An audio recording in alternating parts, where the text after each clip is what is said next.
है ना, जल के अंदर रहती है।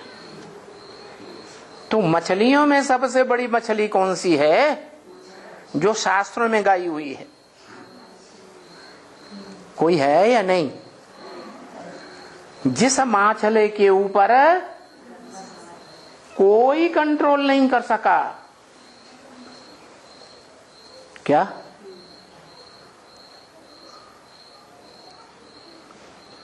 गंगा ने सवारी की।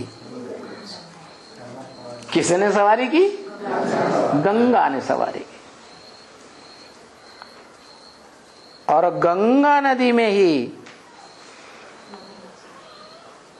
वो मगरमच्छ मिलता है ज्यादा। माने पैदाइश कहां से हुई होगी? है वो मछला जो बड़ा बड़ा रूप धारण करता हुआ दिखाया गया कि राजा ने उसे नहाने के बाद चुल्लू में ले लिया और चुल्लू में आ गई छोटी सी मछली। उसके ऊपर दया आने लगी तो उसको घर ले आया। घर में लाते लाते कमंडल में ले आया। वो और बड़ी हो गई, कमंडल सारा भर गया। घड़े में डाल दिया और घड़ा भी भर गया। नाद में डाल दिया, जानवर खाना खाते हैं ना, नाद में डाल दिया, वो भी भर गया। फिर एक बड़ा हौदा बनाया, उस हौदे में डाल दिया, वो भी भर गया। इतनी बढ़ती चली गई। आखिरी उसको तालाब में डाल दिया, तालाब भी भर गया। वहां से निकाला, नदी नहर में डाल दिया, वो नदी भी, नदी का पानी रोक दिया।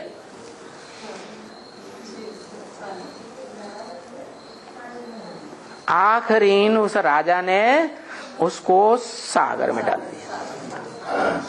क्या क्या रहता है? नदियां पानी की होती हैं, सो पानी को कितना भी मंथन करो, उसमें मक्खन नहीं निकलेगा। कौन सा जल है जिसका जल मंथन के रूप में शास्त्रों में गाया हुआ है? सागर। क्षीर सागर नहीं, सागर। तो वो ज्ञान सागर ही है। क्या? जिसकी गोद में वो धरती रूपी माताएं, कन्याएं गोद में बैठी हुई हैं। दुनिया में भी देखा जाए हद में तो 3 हिस्सा सागर है और 1 हिस्सा धरणी रूपी माता है। तो कौन किसकी गोद में है? जो धरणी माता है, कन्याएं हैं, वो धरणी माता रूपी कन्याएं, माताएं, वो सागर बाप की गोद में है। सागर बाप है और कन्याएं माताएं सजनियां। तो ऐसी सजनियां, उनके लिए बोला क्या कि सब सजनियां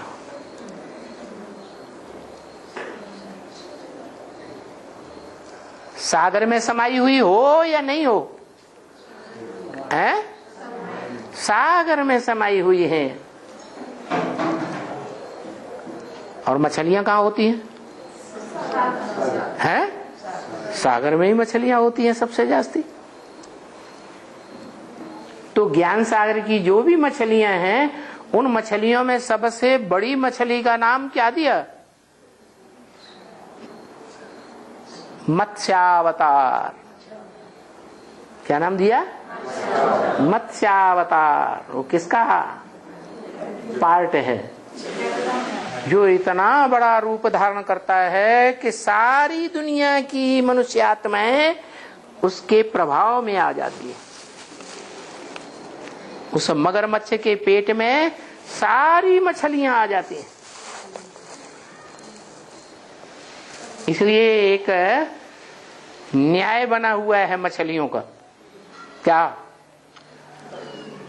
मछलियों का यही न्याय है कि बड़ी मछली छोटी मछली को खा जाएगी। और सागर में इतनी मछलियां, छोटी बड़ी मध्यम, कैसी कैसी, देखने में भी कोई सुंदर, कोई बड़ी काली, कोई कैसी, कोई बड़ी भयंकर। शार्क मछली कैसी होती है? कितनी भयंकर होती है। लेकिन उन सारी मछलियों को कौन खा जाता? मगरमच्छ। उस मगरमच्छ को कोई कंट्रोल नहीं कर पाता। क्या? अगर कोई कंट्रोल करता है तो कंट्रोल करने वाला वो ही एक महादेव कहा जाता है, जो स्वयं कंट्रोल नहीं करता है। उसके सर पर क्या दिखाई जाती है? गंगा दिखाई जाती है। सर पे क्यों से चढ़ा रखा है?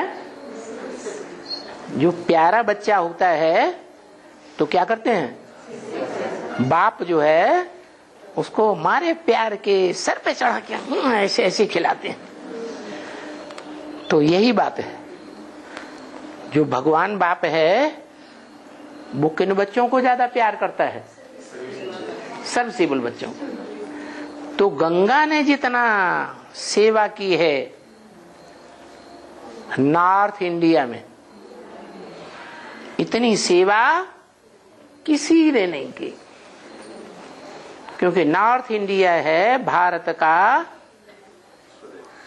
है स्वदेश, और दक्षिण भारत बताया है, दक्षिण भारत है भारत का विदेश। जब जलमयी हुई थी तो नॉर्थ इंडिया का ही हिस्सा बचता है, और दक्षिण जो है वो सारे दक्षिण के देश समंदर के में अंदर डूब जाते हैं। इसलिए बताया, जैसे दुनिया में जितने भी धर्मखंड हैं वो सारे ही धर्मखंड जब जलमयी होती है तो सब धर्मखंड सागर के अंदर डूब जाते, सारी दुनिया में जलमयी हो गई, एक भारत खंड रहता है। ऐसे